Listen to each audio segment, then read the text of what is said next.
Hello everyone, আসসালামু আলাইকুম। কেমন আছেন আপনারা সবাই? আমি আলহামদুলিল্লাহ ভালো আছি। আজকে আমি আবারও হাজির হয়ে গেলাম আর একটা রেসিপি নিয়ে। তো চলুন শুরু করি।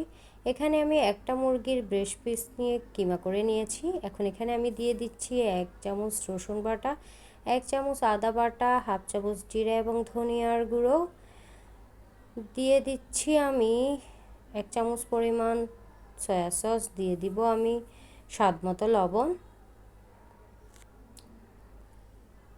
এরপর এখানে আমি দিয়ে দিব বেশি করে পেঁয়াজ কুচি,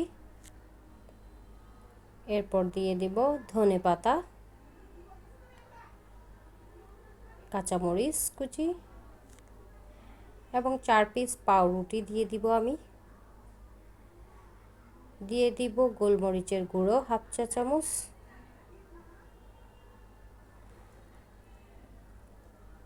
দিয়ে দিচ্ছি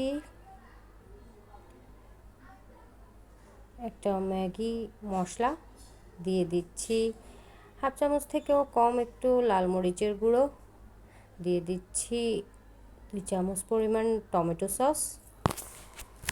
এবার সবগুলো উপকরণকে আমি একসাথে ভালো করে হাতের সাহায্যে মেখে নিচ্ছি।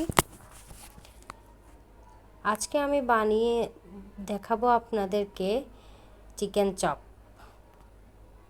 এই চপটা খেতে ভীষণ সুস্বাদু এবং পুষ্টিকর।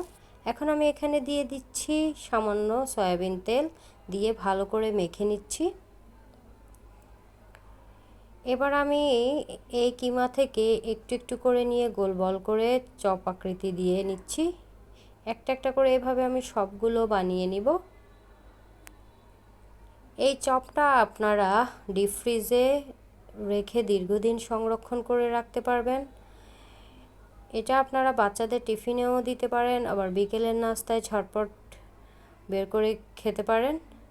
আমার চপগুলো বানানো হয়ে গিয়েছে। এবার চুলায় একটা প্যান বসিয়ে দিয়েছি। এখানে আমি পরিমাণ মতো তেল দিয়ে দিয়েছি। তেল গরম হয়ে এলে আমি একটা একটা করে চপ দিয়ে দিচ্ছি। এখানে আমি প্রায় 10-12টা চপ দিয়ে দিয়েছি। চুলার আঁচটা মিডিয়াম ফ্লেমে রেখে এগুলোকে আমি ভেজে নিব। এখন এক পিঠ হয়ে গিয়েছে। এবার আমি চপগুলোকে একটু উল্টিয়ে পাল্টিয়ে দিচ্ছি যাতে সবগুলো পিঠ সমানভাবে হয়, ভেতরটা ভালোভাবে হয়।